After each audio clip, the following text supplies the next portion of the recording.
आप देख रहे हैं Delhi up to date.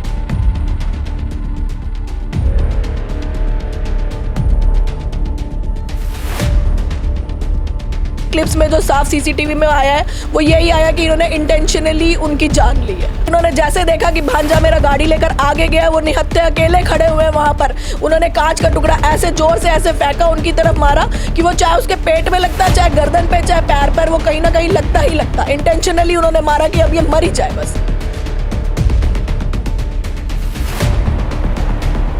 Morning में 5 बजे सब उस समय गहरी नींद में होते हैं। अगर कोई घर के नीचे पेशाब कर भी रहा है तो क्या आप कैमरा लेके पहले बैठे हो कि वो आएगा, वो पेशाब करेगा, हम उसकी वीडियो बनाएंगे?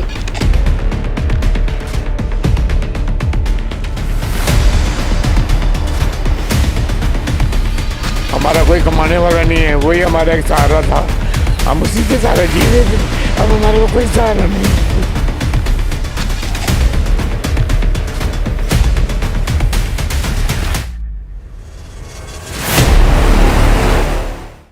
नमस्कार, आप देख रहे हैं दिल्ली अप टू डेट। मैं हूं आपके साथ शक्ति सिंघानिया।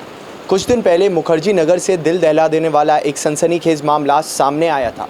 यहां पर रह रहे प्रवीण लांबा नाम के शख्स की पड़ोस में रहने वाले राहुल मल्होत्रा और उसके परिवार के लोगों ने मिलकर हत्या कर दी थी। आपको पूरी बात बता देते हैं। इसके बाद दोनों ही पक्षों के अलग अलग पहलू खुलकर सामने आए, जहां पर प्रवीण लांबा के परिवार ने यह आरोप लगाया था कि राहुल मल्होत्रा ने प्रवीण लांबा से 8 लाख रुपए लिए हुए थे, जिसके बाद इसी बात को लेकर विवाद खड़ा हुआ और राहुल मल्होत्रा ने प्रवीण लांबा की हत्या कर दी।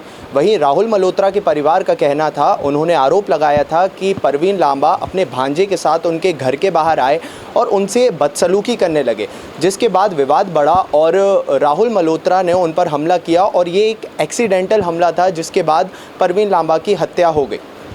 अब इस पूरे मामले में एक नया खुलासा हुआ है, एक नया सीसीटीवी फुटेज सामने आया है, जिसमें साफ देखा जा सकता है कि राहुल मल्होत्रा के परिवार से ही किसी ने एक बड़ा कांच का टुकड़ा प्रवीण लांबा के ऊपर फेंका था, उससे हमला किया था, जिस वजह से प्रवीण लांबा के पैर में गंभीर चोट आई थी, जिसके बाद ब्लड लॉस की वजह से उनकी मृत्यु हो गई थी। ये एक मृत्यु नहीं है, ये एक हत्या है। आपको बता दें तो इस वक्त हमारे साथ प्रवीण लांबा के परिवार के लोग मौजूद हैं, तो उनसे बात करेंगे, जानेंगे इस नए सीसीटीवी फुटेज के बारे में उनकी क्या राय है। मैम, क्या नाम है आपका? निधि लांबा। अच्छा, निधि जी, ये बताइए, इससे पहले राहुल मल्होत्रा के परिवार ने एक वीडियो जो है वायरल किया था अपने समर्थन में, तो वो वीडियो कितनी हद तक सही था?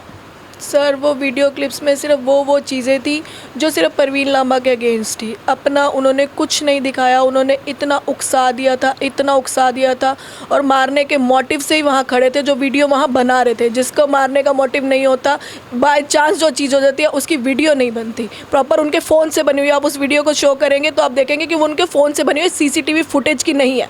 फुटेज की जो वीडियो है 1.5 घंटे की पूरी, वो इस टाइम पुलिस के पास है, जिसमें वो पूरा इंसिडेंट स्केच है, जो अभी हमें भी प्रॉपर नहीं पता, पर कुछ क्लिप्स हमें भी पता है जो उनके अगेंस्ट है। नहीं तो एक बात बताइए, जब आप परिवार के लोगों ने चक्का जाम किया था, 304 का मुकदमा लगाया गया था, जो परिवार के लोगों की मांग थी कि 302 का लगाया जाए, तो क्या वो मुकदमा 302 में कन्वर्ट हो चुका है? सर देखिए, हमें तो आश्वासन दिया गया है कि वो 302 में हो जाएगा, बट अभी तक हुआ है या नहीं हुआ है ये हमें प्रॉपर नहीं पता अभी तक। पर उन्होंने आश्वासन पूरा दिया है। डीसीपी मैम ने भी बोला है कि आप मेरे पे फेथ रखो। उन्होंने ब्लैंक पेपर पे साइन करके लिखा है कि ये 302 का मुकदमा मेरी तरफ से ये लो आपको हो गया, और मेरे कहे हुए की इतनी वैल्यू है कि ये होगा ही होगा। तो मुझे पूरा विश्वास है वो ज़रूर इंसाफ करेंगे, क्योंकि ये साफ क्लिप्स में आप देख सकते हो। देखो, मैं मौजूद नहीं थी, आप मौजूद नहीं थे, लेकिन क्लिप्स में जो साफ सीसीटीवी में आया है वो यही आया कि इन्होंने इंटेंशनली उनकी जान ली है। जी, यानी ये जो कांच का टुकड़े से उन पर हमला किया गया, ये एक इंटेंशनल हमला था? बिल्कुल सर, बिल्कुल। इनका पहले भी कहीं झगड़ा हुआ था, उसी रात को, सेम 2 घंटे पहले। ये वहाँ से सारा निपट कर आए थे और इन्होंने देखा कि अब सामने प्रवीण लांबा खड़ा है, तो अपनी सारी फ्रस्ट्रेशन को इन्होंने उन पर निकाल दिया। प्रॉपर क्लिप में बोला भी कि आज तो तू गया, आज तो तुझे हम छोड़ेंगे ही नहीं। इन्होंने प्रॉपर ये वीडियो में आप नोटिस करेंगे तो उसमें खुद बोला है राहुल मल्होत्रा ने कि आज तो तू गया, हम आज तुझे नहीं छोड़ेंगे। और इन्होंने जैसे देखा कि भांजा मेरा गाड़ी लेकर आगे गया, वो निहत्थे अकेले खड़े हुए हैं वहाँ पर। उन्होंने कांच का टुकड़ा ऐसे जोर से ऐसे फेंका, उनकी तरफ मारा कि वो चाहे उसके पेट में लगता, चाहे गर्दन पे, चाहे पैर पर, वो कहीं ना कहीं लगता ही लगता। इंटेंशनली उन्होंने मारा कि अब ये मर ही जाए बस, और वही हुआ। इतना ब्लड लॉस हो गया कि उनकी डेथ हो गई। अच्छा, जैसे कि आपने बताया कि इस पूरे वारदात के 2 घंटे पहले लगभग जो है राहुल मल्होत्रा के परिवार की और भी किसी से लड़ाई हुई थी, तो क्या आप उन्हें जानती हैं जिनसे लड़ाई हुई? नहीं सर, मैं नहीं जानती हूँ। ये भी मुझे बाद में पता चला था कि 2 घंटे पहले ही उनकी थोड़े से डिस्टेंस पर पहले भी किसी से झगड़ा हुआ था, क्योंकि वो पहले ही क्रिमिनल्स टाइप के लोग हैं, क्योंकि उनके पहले केस चल रहे हैं, ड्रग्स का केस उन पर चल रहा है, झगड़ों के केस उन पर चल रहे हैं, बुक किए वो लोग हफ्ते के पैसे उनके पुलिस थाने में जाते हैं, तो वहाँ से वो निपट के पुलिस थाने से वापस आ चुके थे। और वो यहाँ पर आकर उन्होंने प्रॉपर वीडियोस बनाई ये दिखाने के लिए कि देखो जी हमारा कोई कसूर नहीं है, ये लड़ने आए थे। वो लड़ने क्यों जाएंगे, वो क्यों लड़ेंगे? वो तो रात को वैसे ही घूमते थे, वो तो वैसे ही रात को ही कहते थे कि मुझे रात को घूमना पसंद है, ट्रैफिक नहीं होता, आराम से गाड़ी चलती है। अब सुबह तो हम लोग ट्रैफिक में फंस जाते हैं, तो वो रोज ही घूमते थे। आप उनकी फेसबुक आईडी भी चेक करेंगे, हर एक दिन छोड़कर क्लिप्स होंगी, उसमें वीडियोज़ होंगी, लाइव्स होंगी कि जो उनको शौक था बहुत रात को घूमने का, बच्चों को घुमाने का, मुझे घुमाने का, मम्मी पापा को घुमाने का, फ्रेंड्स के साथ घूमने का। कोई पहली बारी वो नहीं गए थे और ना ही मारने के इंटेंशन से गए थे वहाँ झगड़ा करने, कुछ भी बात नहीं थी वहाँ पर। अच्छा, ये भी खुलासा हुआ है कि जो वीडियो राहुल मल्होत्रा की तरफ से बनाया गया है वो एक फैब्रिकेटेड वीडियो है, यानी जो ग्लास रखे हुए थे कार के अंदर उनमें शराब डाली गई राहुल मल्होत्रा के द्वारा। इस बात में कितनी सच्चाई है? सर इसमें पूरी सच्चाई है, क्योंकि मुझे जब 2 बजे फ़ोन आया इनका, इन्होंने मुझे बोला कि हमारे पास और ड्रिंक नहीं है, हम लोग घर ही आ रहे हैं, हम लोग आधे पौने घंटे में घर पहुंच जाएंगे। फिर फ़ोन आया कि हम दीदी के घर जा रहे हैं। दीदी के घर पे मैंने फ़ोन करके मना किया, दीदी इनको घर मत आने देना आप, इन्होंने थोड़ी सी ड्रिंक की हुई, इनको कहो टाइम ज़्यादा हो गया आप घर आ जाओ। दीदी ने मना कर दिया, वहाँ से ये टर्न करके वापस आए। 4:15 बजे मेरी बात हुई और इन्होंने मुझे बोला कि मैं घर पहुँचने वाला हूँ, आप खाना डाल कर रख दो, बिस्तरा लगा दो, हम मामा भांजा घर ही रुकेंगे, इसको भी मैं जाने नहीं दूंगा, ये रात यहीं स्टे करेगा। ये लोग आने ही वाले थे और रास्ते में ये वॉशरूम के लिए वहाँ सिर्फ रुके और ये इंसिडेंट्स हो गया। इस वक्त हमारे साथ परवीन जी की बहन मौजूद हैं, इनसे भी बात करते हैं। मैम क्या नाम है आपका? ज्योति चोपड़ा। ज्योति जी, ये बताइए, एक नया सीसीटीवी फुटेज जो है वायरल हो रहा है, अब जो सामने आया है उसमें साफ देखा जा रहा है कि परवीन जी जो है राहुल मल्होत्रा के परिवार से हाथ जोड़ रहे हैं, उनसे बोल रहे हैं कि माँ बहन की गाली मत दीजिए। इस बारे में आप क्या कहेंगी, इस पूरे सीसीटीवी फुटेज के बारे में? सर वो 15 मिनट पहले ही तैयार बैठे थे अपना मोबाइल लेकर। अगर कोई किसी के घर के नीचे जाता भी है तो क्या पहले हम अपना मोबाइल चालू, कैमरा चालू रखेंगे? पहले तो आप ये बताइए। और दूसरी बात, हमारा भाई बिल्कुल लड़ने के इंटेंशन में नहीं था। उन्होंने स्टार्टिंग में ही रवि के आगे हाथ जोड़े कि अपने बेटे को बोलो कि मेरे को बहन की गाली ना दे। अगर वो लड़ने की इंटेंशन में जाता तो क्या वो अकेला जाता? सुबह 5 बजे जाता? वो तो रात से ही घर से बाहर था, अकेला ना जाता। बहुत बड़ी फैमिली है, बहुत बड़ा परिवार है, बहुत बड़ा उसका वो है, यार दोस्त है। ऐसा कुछ नहीं है, ये इन्होंने झूठे उस पर इल्ज़ाम लगाए हैं। और जो कह रहे हैं लेन देन, उसने लेने थे, देने नहीं थे। ये आप कहीं से भी पता कर सकते हैं। जो उसकी रस्म पकड़ी हुई है वहाँ पर भी हमने लॉन्च किया है कि उसने जिससे जिससे लेने हैं हाथ जोड़ कर आपसे प्रार्थना है कि उसके बच्चों के लिए आप दे जाइए। अगर उसने किसी को देने होते तो हम ये चीज़ कभी ना बोलते। तो क्या आपको क्या लगता है कि राहुल मल्होत्रा के परिवार ने जैसे आरोप लगाया, तो आपको क्या लगता है कि पेशाब तो सिर्फ एक बहाना था, असली वजह जो थी वो कहीं ना कहीं 8 लाख रुपए थे जो परवीन लांबा जी को लेने थे राहुल मल्होत्रा से? बिल्कुल लेने थे। उसकी इंटेंशन वहाँ पे तो चौक पे वैसे भी वो जाते ही थे, अक्सर बच्चे खड़े रहते हैं। इंटेंशन अब उनके मन में गलत थी, परवीन के मन में नहीं थी, बिल्कुल भी, बिल्कुल भी नहीं थी।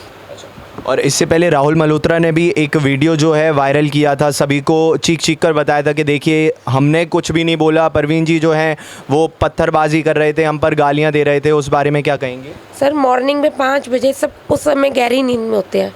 अगर कोई घर के नीचे पेशाब कर भी रहा है तो क्या आप कैमरा लेके पहले बैठे हो कि वो आएगा, वो पेशाब करेगा, हम उसकी वीडियो बनाएंगे? ये तो सरासर गलत है, ये इनकी चाल है, ये उन्हें फंसाया गया है। और स्टार्टिंग में अगर वो रुका भी है तो पहले उसने हाथ जोड़े हैं। जो मारने जाएगा वो हाथ नहीं जोड़ेगा, जो मारने जाएगा घर के नीचे नहीं खड़ा होगा। और उनकी मदर जो सीमा मल्होत्रा है वो ऊपर से गमले मार रही हैं। ये कौन सी लेडीज़ के काम होते हैं आप बताओ? पूरी फैमिली उसको घेर के बैठी हुई थी। इस तरह से गलत आरोप लगाए हैं उन्होंने। तो इससे पहले जब परिवार के लोगों ने चक्का जाम किया था तो ये एक आरोप लगाया गया था कि पुलिस जो है अपना काम ठीक से नहीं कर रही है, अपनी पुलिस की कार्यवाही में जो है काफ़ी ढिलाई देखने को मिल रही थी। तो उसके बाद यहाँ की डीसीपी उषा रंगनानी ने आकर यहाँ पर आप लोगों को आश्वासन दिया था कि अब जो है कार्यवाही एकदम ठीक ढंग से की जाएगी। तो क्या अब कार्यवाही ठीक ढंग से हो रही है? सर अभी तक तो हम मैडम के आश्वासन पर ही चल रहे हैं और हमें पूरी उम्मीद भी है कि हमें इंसाफ मिलेगा।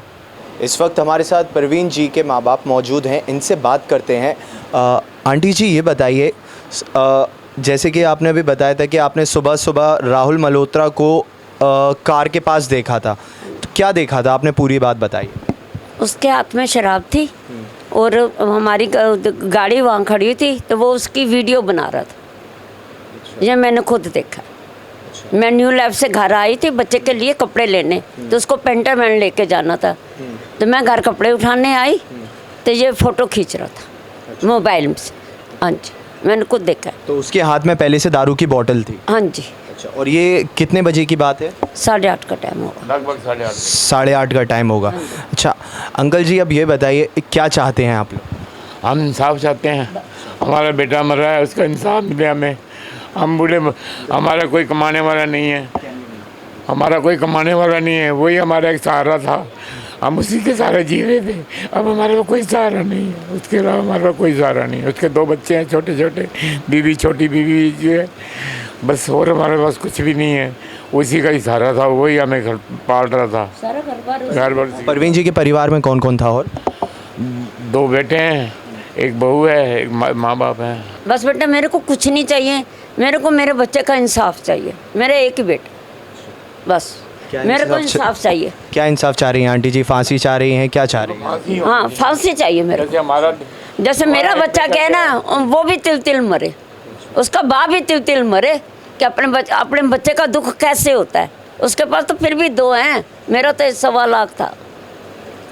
आपको बता दें यहाँ पर हमारे साथ परवीन जी के 2 छोटे बेटे मौजूद हैं। आपको बता दें ये एक बेटा है परवीन जी का, दूसरा बेटा ये है, साथ ही साथ ये उनकी बहन का बेटा है जो कि देख नहीं सकता, जिसकी आंखों की रोशनी नहीं है।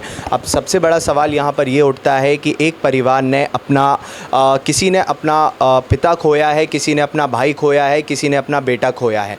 तो यहाँ पर परिवार को एक तौर पर आर्थिक संकट से तो जूझना ही पड़ेगा, क्योंकि जैसे कि परिवार के लोगों ने बताया, परवीन जी के माँ बाप ने बताया कि वो इकलौते थे यहाँ पर कमाने वाले। तो यहाँ पर परिवार जो है वो आर्थिक संकट से तो जूझेगा ही, उनको इस प्रकार का जो है फेस करना ही पड़ेगा। साथ ही साथ इसी के साथ ही जो व्यक्तिगत तौर का भी सपोर्ट है वो भी इस हादसे के बाद कहीं ना कहीं परिवार से खोता हुआ दिख रहा है। अब अगर आप इनके परिवार को इंसाफ दिलाना चाहते हैं तो इस वीडियो को आगे तक शेयर करिए और ऐसे ही अप टू डेट रहने के लिए देखते रहिए Delhi up to date. Bureau report, Delhi up to date.